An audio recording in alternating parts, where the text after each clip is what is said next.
Well, let's have them talk about it. Shout out to the stage. Round of applause.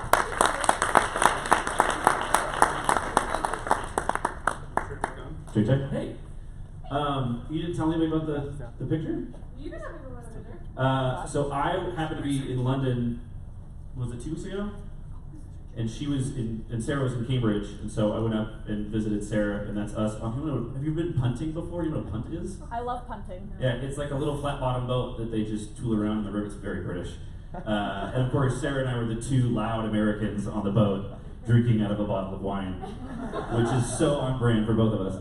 Hi, I'm John McCartie. This is my 4th time speaking at an Elevate event, which is an honor. My 2nd time here. The first time I came here, I didn't know anybody. I certainly didn't know Sarah or any of my new friends. And I've been to a lot of conferences. This one's like hands down my favorite because of those relationships. So as has been encouraged before, like take advantage of that. There's so many great people in this room. Please reach out and meet somebody. All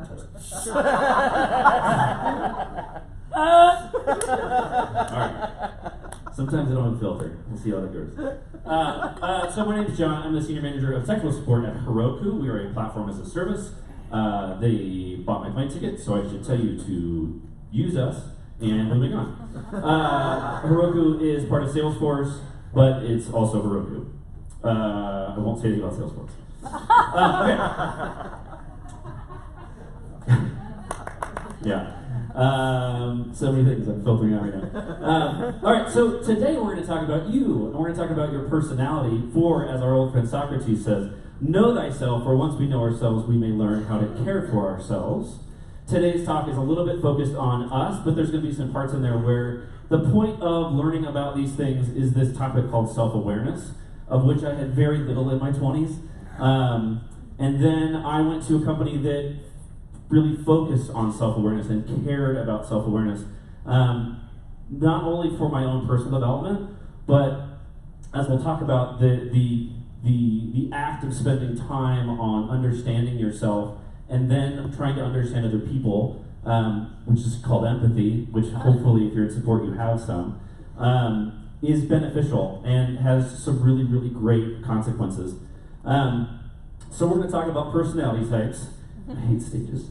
And we're going to tell you, there is the chance here that, because this is not, I'm not going to talk to you about Zendesk, I'm not going to tag in. And so you may be thinking, personality types, is this like a Facebook quiz? Is this are we going to talk about am I a Gryffindor? And you may just be wondering, who cares? Yeah, that's very possible. But let's talk about how this can help you, and then we'll talk about some other benefits. But first of all, identifying your preferences. Why is it that I do? Why do I do the things I do? Recognizing similarities and differences between yourself and other people on your team, in your personal life. Labeling.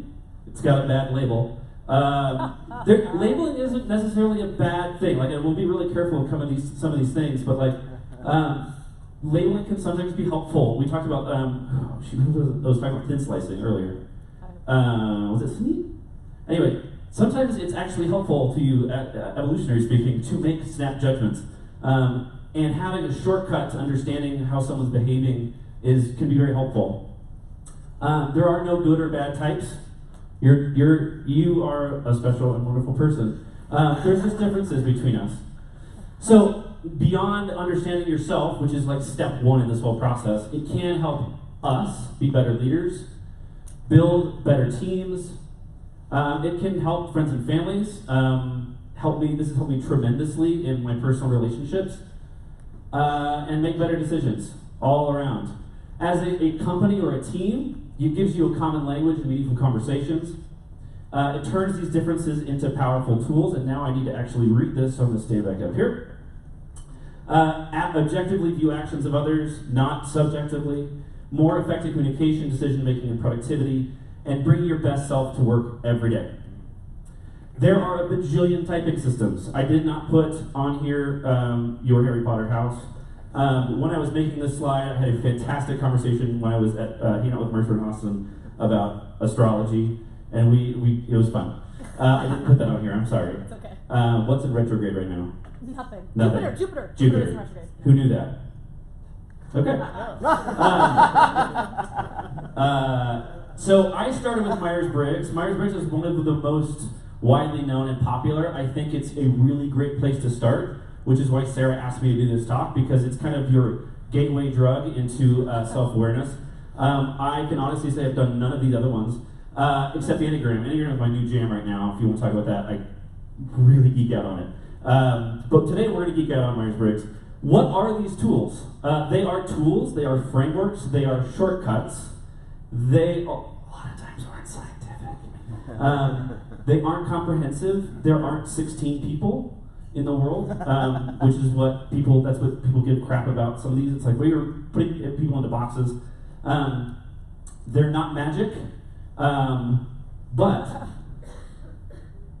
we can do some fun things with them. I was telling Ben McCormick this morning, one of the things about like the negative comments around this is there aren't 16 different types of people. The best metaphor I've had is the color red.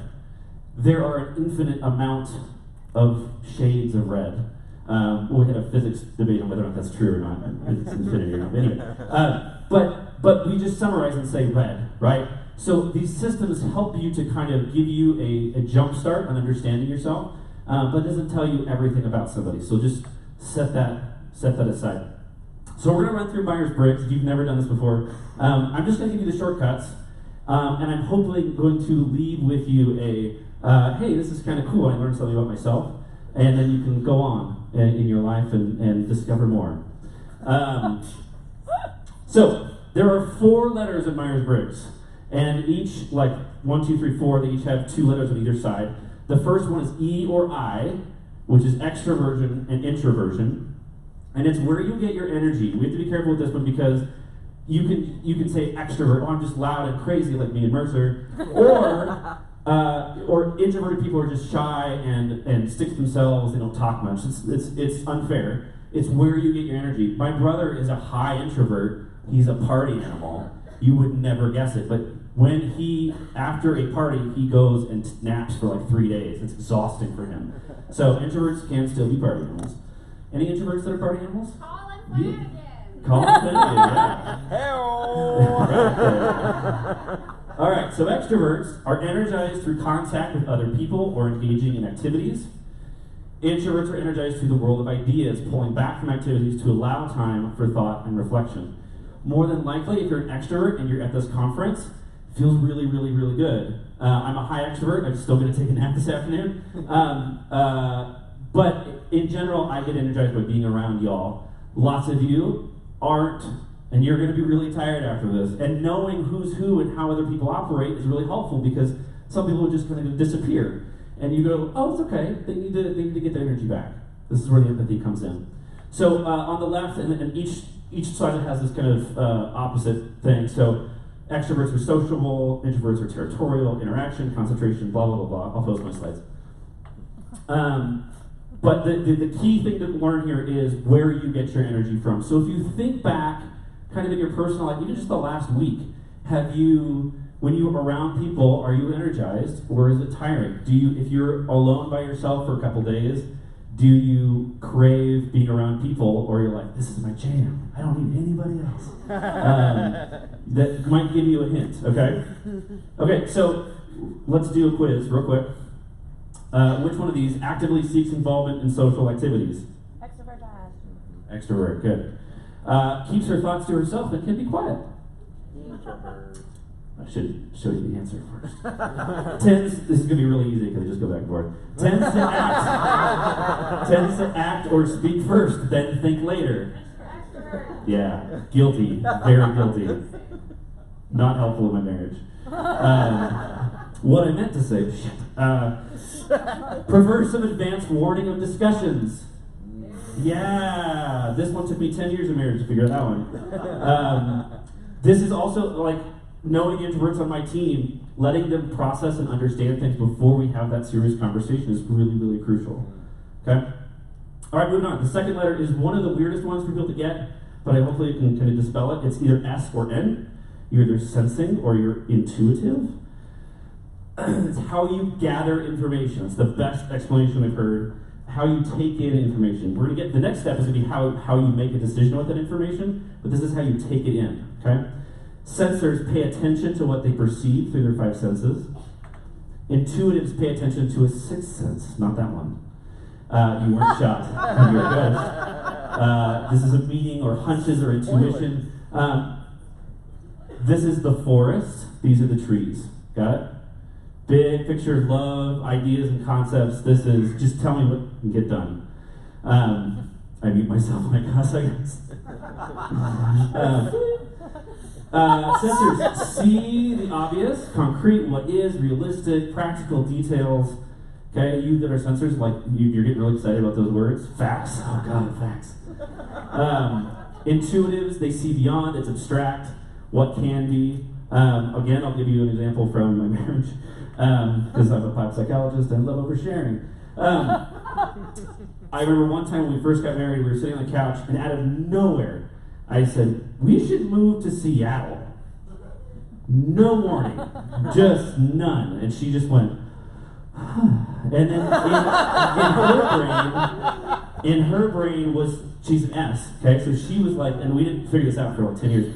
She was already like, how are we gonna do this, and how are we gonna move, and we're gonna pack, and all the details. I'm an extroverted intuitive, and so I'm just like, blah, blah, blah, blah. And I said, how would we like to live there? And just the big picture of why it would be good for our lives, and why it would be great to live there. And then 5 minutes later, I went, never mind, that's a dumb idea. And she's like, what? Like, I've already bought a house. Like, she's already in the details. So knowing this, so I should probably apply it to business, knowing who on your team needs those details, or if you're a high intuitive and you just want to talk about this great idea you have, and everybody else is just like, that's great, tell me the details, how the fuck are we going to get this done? Like, that should be a cue to you that you might have some sensors on your team and you might need to adjust your language to fit that. All right, quiz time. They contribute creative ideas and they follow inspiration. And intuition. Prefers dealing with concrete facts and trusted solutions. S. Looks towards the future to achieve something better. N. Takes a practical approach to life, trusting experience. S. Good. Yeah, and intuition, of course, is N, not I. Go figure. All right, third letter. We are at the halfway point. Hang in there. Thinking and feeling. This is my favorite because there's a lot of myths to dispel here. That thinkers are machines and have no emotions, or that feelers are irrational and can never think about facts. That's just bullshit, and we're going to talk about it. All right, so you brought in that information, now you need to make a decision about it. So thinkers will take that information they brought in either through their sensing or their intuitive, or their intuition. They're going to base their decisions on impartial criteria, cause and effect reasoning, consistent principles of truth, and logical analysis. Does not mean they're robots or cannot cry. Feelers, hold a second. They consider the impact of their decisions on people, their needs, and those of others, the values to be served, in circumstantial or community variables. Good example from work, and this is where this whole Myers-Briggs thing just took off for me. About 10 years ago, I was an engineer. It's my background, not the building one, the programming one. And there's a guy on my team who was an ISTJ. I am an ENFP. I did not know that, nor did I care. I just knew that every time I tried to pitch him on an idea or a change on our team, I just got a wall every time. And this guy's such a dick. Like, he won't listen to me, he won't talk to me. And my boss at the time goes, you know he's an ISTJ, and you're an ENFP, why do you think you guys can't communicate? And I went through this for like an hour.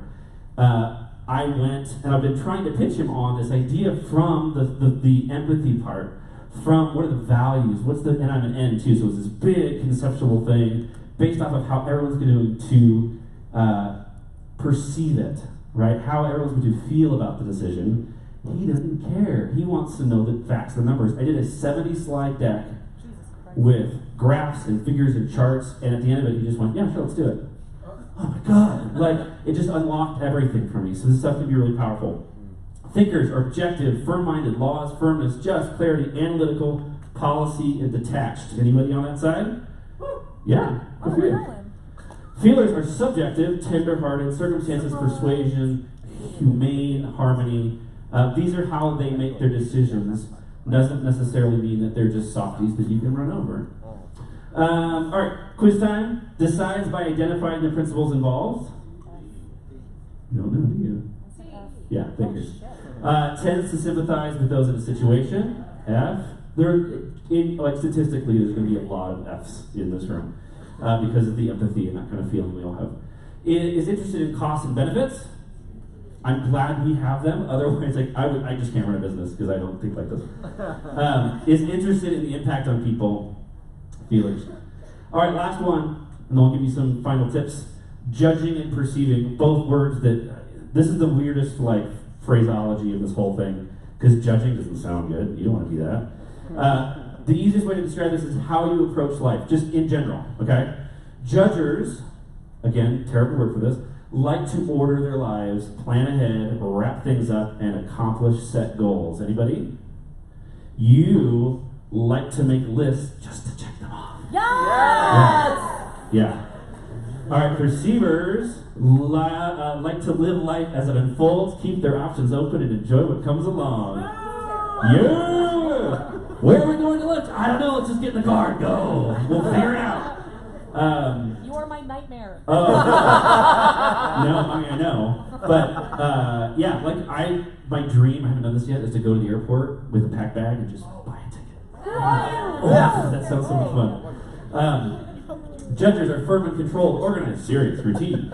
Get things done, hard work, uses schedules. Perceivers, flexible, relaxed, carefree, spontaneous, enjoy surprises. Can be fickle, that's not true. And we just go with the flow. All right, quiz time. Takes life as it comes and seeks to act spontaneously. P. Makes decisions quickly and sticks with them. Judging, yeah. So, real quick, as you can see, sometimes we need people to be spontaneous and to be flexible. Sometimes we need people to stick with a decision, right? So this is why this whole there isn't a bad personality type here. How that comes into play. So you've got to see the kind of the yin and yang of this thing. Leaves things loosely defined and maintains openness. J. It's at P if we're following. Thank you, P. Organizes people and or things. They have the clean desks. Not me. Whoa. No? You don't think Jay's have clean desks? I No? don't. Alright, I'll remove that one from my future talk. Okay, so if you don't know your type yet, hopefully you've kind of flipped through these a little bit, you've kind of have been able to identify. There is a crap ton of information on the internet about how to use this to your advantage. Start with understanding yourself. Don't try and apply this to other people. If you don't understand yourself, you cannot help or understand other people, so stop that. Next steps. How can you use personality type to build a cohesive team? I've been on teams where they're on their desk was their name and their personality type. So as you're walking up to their desk, you go, yeah, okay. All right. Yeah, I would change how I reacted to that person based on that. Other places I've been where people are just that creeps me out. Don't ever do that to me. But you can use this to build a healthy team. You can help. You can use this to help build mutual trust and respect. If I know someone's in my example of that slide deck with that guy, I was able to meet him where he was, and in verbalizing that, gained a lot of respect from him. And you can use this to help make better decisions. Guiding principles, and I'm done. Number 1, life tends to support our preferences, making us even more distrustful to our non-preferences. Number 2, your strength maximized becomes a liability. I could do a whole fucking talk on this, okay? Whatever, I'm an extrovert, I'm loud, I think without speaking. I've gotten a lot of things done in my life because I'm loud and I'm a go-getter and I'm extroverted. That gets me into trouble a lot, okay? So knowing yourself and also knowing how, in what situations that can be a detriment is incredibly powerful. Number 3, type watching is only an explanation. It's never an excuse. Okay? Oh, that's just me. I'm just a thinker. Sorry, I was an asshole. No! No. You get to do that. Type watching is easier said or thought about than done. And number 5, this isn't a magic bullet, okay? But it's going to help you begin to understand yourself and other people. Thank you so much for listening. I appreciate it.